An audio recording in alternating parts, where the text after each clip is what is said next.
माना ए एक धनात्मक विषम पूर्णांक है,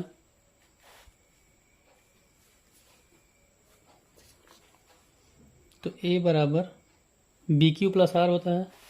ए बराबर बी क्यू प्लस आर, तो बी की वैल्यू यहाँ पे 6 क्यू धन आर ले लेंगे, जहाँ आर की वैल्यू जो होगी, जहाँ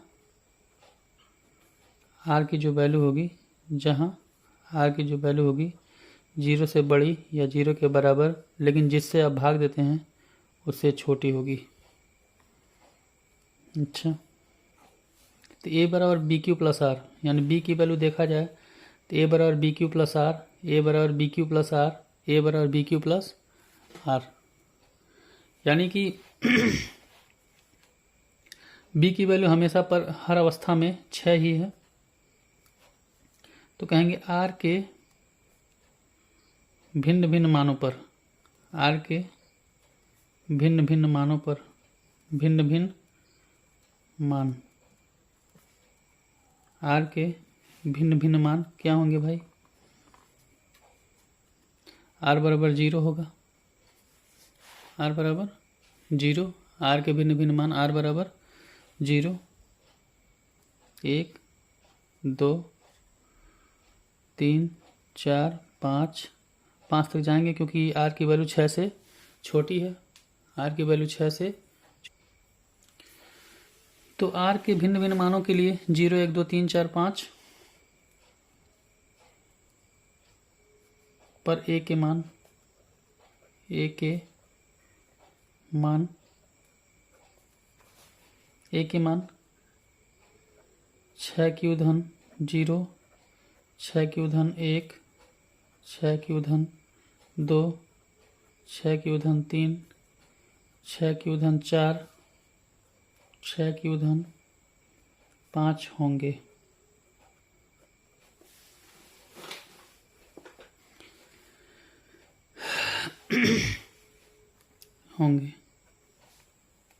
कहेंगे चूंकि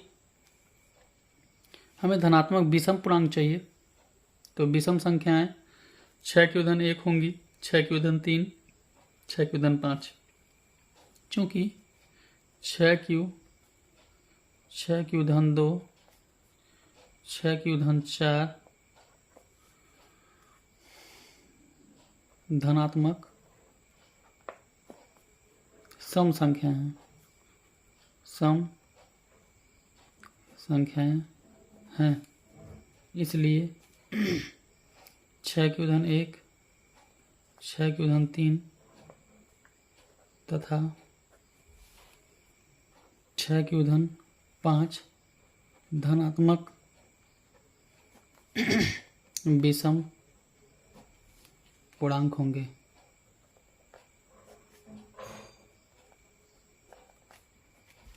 सिद्ध होता है।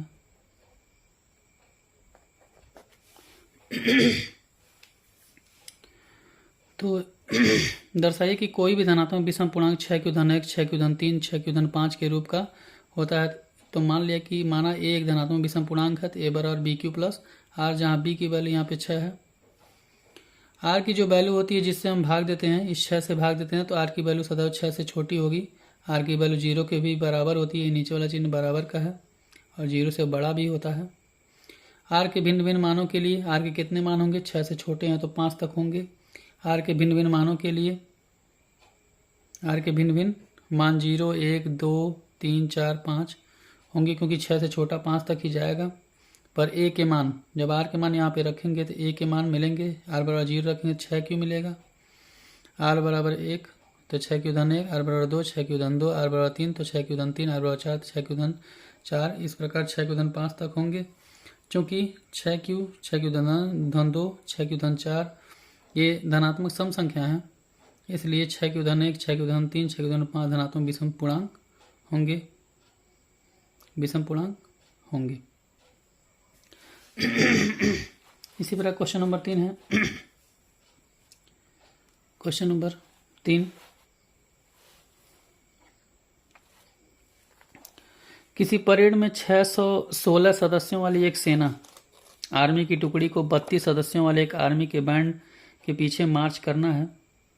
किसी परेड में 616 सदस्यों वाली एक सेना आर्मी की टुकड़ी को 32 सदस्यों वाले एक आर्मी बैंड के पीछे मार्च करना है। दोनों समूहों को समान संख्या वाले स्तंभों में मार्च करना है। उन स्तंभों की अधिकतम संख्या क्या होगी जिसमें वे मार्च कर सकते हैं, यानी 32-32 करके हमें आर्मी की टुकड़ियों को बांटना है। तो कुल मिला के 616 सदस्य होंगे, तो हमें 32-32 करके बांटना है।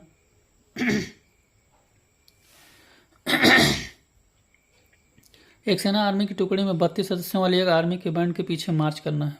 दोनों समूहों को समान संख्या वाले स्तंभों में मार्च करना है। उन स्तंभों की अधिकतम संख्या क्या है जिसमें वो मार्च कर सकते हैं। यहाँ पे 32 है और एक 616 है। इन दोनों का हम लोग HCF निकालेंगे। HCF तो 32 से हम 616 में डिवाइड करने वाले हैं, तो 32 दूना 64 होता है, लेकिन एक ही बार जाएगा 32 से कम। 32 11 में से 2 जाएगा 9 और 5 में से 3 जाएगा 2। इससे कम है यानी भाग सही है, 6 उतार लेंगे। और अब टेबल कितनी बार जाएगा भाई, अगर हम 8 लेते हैं तो 8 दूना 16 होगा, 8 तिक 24, एक 25 होगा। अगर हम 9 बार लेते हैं तो 9 दूना 18 होगा। तो 9 बार जाएगा टेबल, 9 दूना 18 और 9 तिक 27, एक 28। 16 में से 8 जाएगा 8 और यहाँ 8 में से 8 जाएगा कुछ नहीं, 2 में 2 का कुछ नहीं बचेगा। 8 से फिर इस 32 में हम भाग देंगे, तो 8 चौक 32 हो जाएगा। घटा देंगे, शेषफल शून्य आ जाएगा। जब शेषफल शून्य आ जाता है तो हम कहेंगे HCF 32 और 616 का जो HCF होगा 8 होगा। यानी कि क्वेश्चन में लिखा हुआ है कि उन स्तंभों की संख्या क्या है जिसमें वे मार्च कर सकते हैं, तो हम कहेंगे इस अतः स्तंभों की कुल संख्या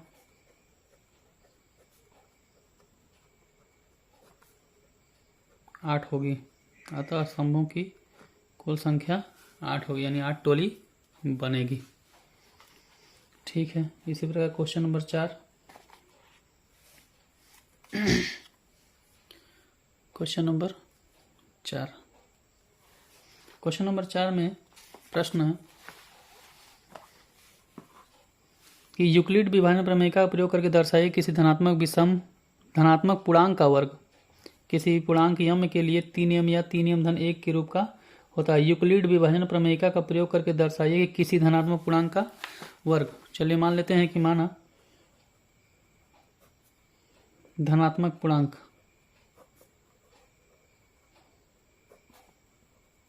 ए है, माना धनात्मक पूर्णांक ए है, तो ए बराबर बी क्यू प्लस आर होता है। बी का मान यहाँ पे 3 है, तो B Q plus R, B Q plus R, R की value B Q plus R, तो कहेंगे जहाँ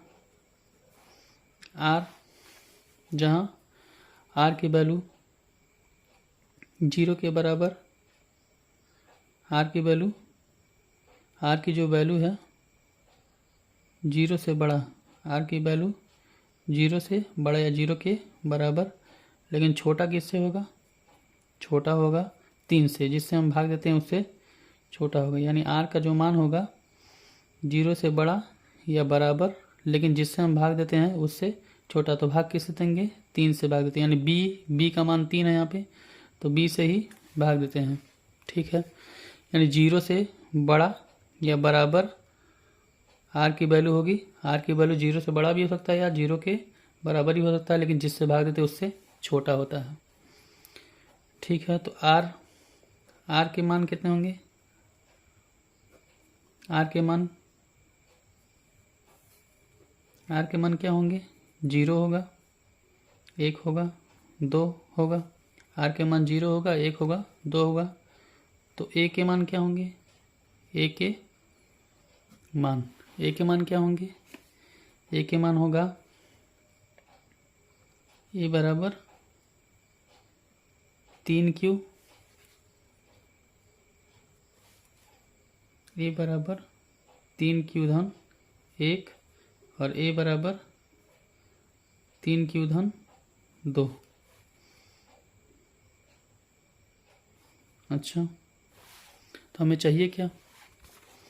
हमें चाहिए कि धनात्मक पूर्णांक का वर्ग, धनात्मक पूर्णांक का वर्ग 3Q 3m या 3m धन 1 के रूप का होता है। अच्छा, 3m, तो काम कर लेते हैं, a = 3Q लेने पर ले लेते हैं, दोनों पक्षों का वर्ग कर दीजिए, दोनों पक्षों का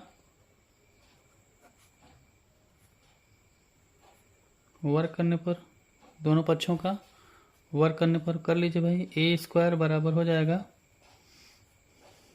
वर्ग करेंगे 3 का वर्ग करेंगे 9 होगा और ये q का वर्ग होगा, तो a² बराबर, यहाँ 3m के टाइप का बनाना, 3 कामन ले लीजिए, यहाँ हो जाएगा 3Q²। अच्छा, तो a² बराबर 3 और 3Q² की जगह लिखेंगे m और कहेंगे जहाँ m बराबर 3Q²। अच्छा, कहेंगे पुनः a बराबर 3Q धन 1 लेने पर, a बराबर 3Q धन 1 लेने पर। अच्छा, चलिए भाई, a बराबर 3Q धन 1 ले लेते हैं।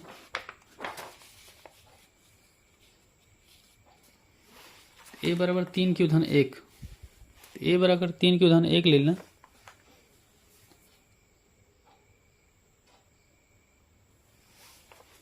तो a बराबर 3Q धन 1 लेने पर पुनः दोनों पक्षों का वर्ग किया जाए, पुनः दोनों पक्षों का वर्ग करने पर, वर्ग करने पर a² बराबर ये हो जाएगा 3Q धन 1 का होल स्क्वायर, तो कहेंगे a² प्लस b² प्लस 2 गुणे a गुणे b, तो ये हो जाएगा 9Q² प्लस 1 का वर्ग 1 होगा और 3 दूना 6Q, तो 9Q² आधन 6Q आधन 1, इसमें से एक काम करते हैं, 3 कामन ले लेते हैं, 3Q² और 3 दूना 6 आधन 1, तो इसको लिखेंगे 3, इसके जगह फिर लिखेंगे m प्लस 1 और कहेंगे जहाँ m बराबर 3Q² धन 2Q, इसके जगह पे हम m लिख दिए, कहें अतः सिद्ध होता है, अतः सिद्ध होता है कि, अतः सिद्ध होता है कि किसी धनात्मक पूर्णांक का वर्ग, किसी धनात्मक पूर्णांक का वर्ग 3m तथा 3m धन 1 के रूप का होता है, 3m या 3m धन 1 के रूप का होता है। अच्छा, इसी प्रकार क्वेश्चन नंबर 5 भी हम हल करेंगे, इसी प्रकार क्वेश्चन नंबर 5 भी हम हल करेंगे। चलिए दोस्तों, आज के लिए इतना ही, फिर मिलते हैं अगले वीडियो में अगले प्रश्नों के साथ।